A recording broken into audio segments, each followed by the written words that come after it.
दोस्तों, हमारी आज की कहानी है शिक्षा की ताकत। उत्तर प्रदेश में मोहनपुर नाम के एक छोटे से गांव में रामलाल और सुमित्रा अपने 3 बच्चों के साथ रहते थे। रामलाल खेती करते थे और उनकी पत्नी सुमित्रा घर संभालने के साथ साथ छोटे मोटे काम करके परिवार की आर्थिक मदद करती थी। परिवार में सबसे बड़ा बेटा विवेक, बीच का बेटा राघव और सबसे छोटी बेटी सीमा थी। यह परिवार बहुत साधारण था, लेकिन उनके सपने बड़े थे। गांव में शिक्षा की स्थिति बेहद खराब थी।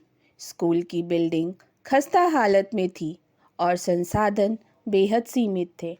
फिर भी सुमित्रा ने ठान लिया था कि उनके बच्चे पढ़ लिख कर अपनी ज़िंदगी संवारेंगे। विवेक, बड़ा बेटा, परिवार की आर्थिक स्थिति को देखते हुए अपनी पढ़ाई छोड़कर पिता के साथ खेतों में काम करता था। वह घर का बोझ हल्का करने के लिए हर संभव प्रयास करता था।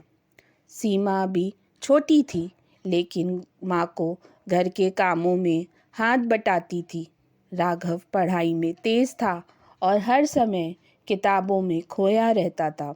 राघव की माँ उसे हमेशा पढ़ाई के लिए प्रेरित करती थी।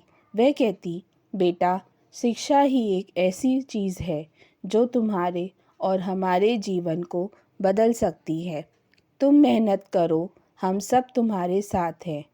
राघव को अपनी माँ की बातों पर भरोसा था। सुबह सूरज उगने से पहले उठता, खेतों में पिता की मदद करता और फिर पैदल चलकर स्कूल जाता।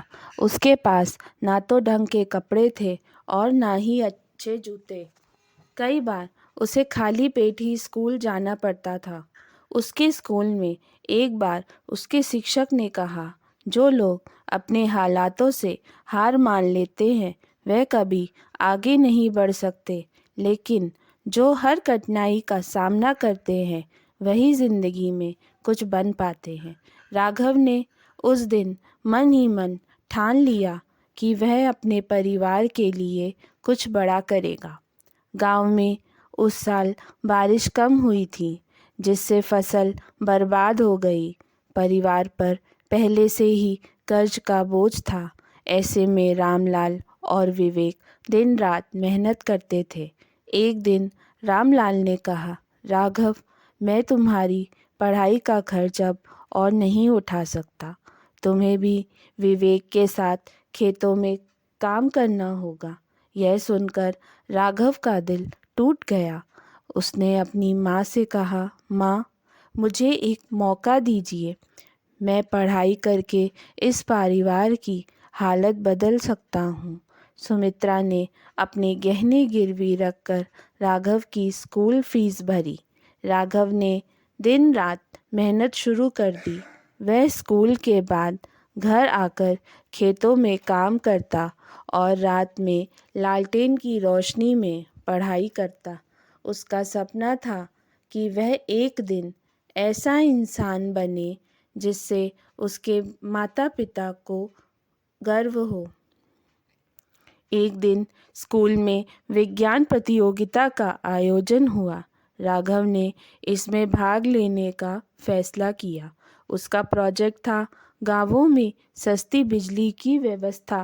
प्रोजेक्ट बनाने के लिए उसे कुछ पैसे चाहिए थे जो उसके पास नहीं थे। विवेक ने अपने छोटे से काम की बचत से राघव की मदद की। प्रतियोगिता में राघव का प्रोजेक्ट पहले स्थान पर आया। उसने यह साबित कर दिया कि अगर इरादे पक्के हों तो कोई भी मुश्किल रास्ते में रुकावट नहीं बन सकती। प्रतियोगिता जीतने के बाद राघव को एक बड़े शहर में पढ़ाई करने के लिए छात्रवृत्ति मिली। यह उसके लिए ज़िंदगी का सबसे बड़ा मौका था, लेकिन शहर जाना आसान नहीं था। उसे अपनी माँ और परिवार की चिंता थी। रामलाल ने कहा, बेटा, यह मौका बार बार नहीं मिलता। तुम्हें अपनी मेहनत से हमारे सपनों को सच करना होगा। राघव ने गांव छोड़कर शहर जाने का फैसला किया। शहर में पढ़ाई करना राघव के लिए बिल्कुल नया अनुभव था। वहाँ के बच्चे महंगे कपड़े पहनते थे और उनके पास पढ़ाई के लिए हर संसाधन मौजूद थे। राघव के पास सिर्फ अपनी मेहनत और लगन थी। वह कॉलेज में सबसे पहले लाइब्रेरी पहुंचता और सबसे आखिर में निकलता।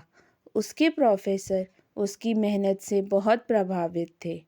एक दिन एक प्रोफेसर ने कहा, राघव, तुम्हारी मेहनत और संघर्ष एक दिन तुम्हें बहुत बड़ा इंसान बनाएंगे।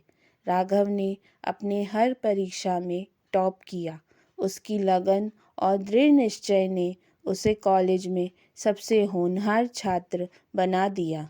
कॉलेज खत्म करने के बाद राघव को एक बड़ी कंपनी में नौकरी मिली। उसकी पहली तनख्वाह ने उसकी आंखों में आंसू ला दिए। उसने अपने माता पिता का कर्ज उतार दिया और विवेक के लिए एक छोटी दुकान खोल दी। उसने सीमा को फिर से पढ़ाई शुरू करने के लिए प्रेरित किया। सीमा ने भी मेहनत करके एक शिक्षिका की नौकरी हासिल की। राघव अपनी नौकरी के साथ साथ अपने गांव के बच्चों के लिए भी काम करना चाहता था। उसने गांव में एक स्कूल खोला जहां गरीब बच्चों को मुफ्त शिक्षा दी जाती थी। उसने यह सुनिश्चित किया कि कोई भी बच्चा संसाधनों की कमी के कारण अपने सपने अधूरे ना छोड़े। राघव की मेहनत और संघर्ष ने यह साबित कर दिया कि शिक्षा से बड़ी कोई ताकत नहीं। गरीबी और मुश्किलें चाहे कितनी भी हों, अगर इंसान मेहनत और दृढ़ निश्चय के साथ आगे बढ़े तो सफलता ज़रूर मिलती है। आज मोहनपुर का हर बच्चा राघव को अपना आदर्श मानता है। राघव ने न केवल अपने परिवार का नाम रोशन किया, बल्कि पूरे गांव को यह सिखाया कि शिक्षा ही विकास की असली कुंजी है। दोस्तों, अगर आपको यह कहानी पसंद आई है तो वीडियो को लाइक करें और हमारे चैनल को सब्सक्राइब करना मत भूलिएगा। धन्यवाद।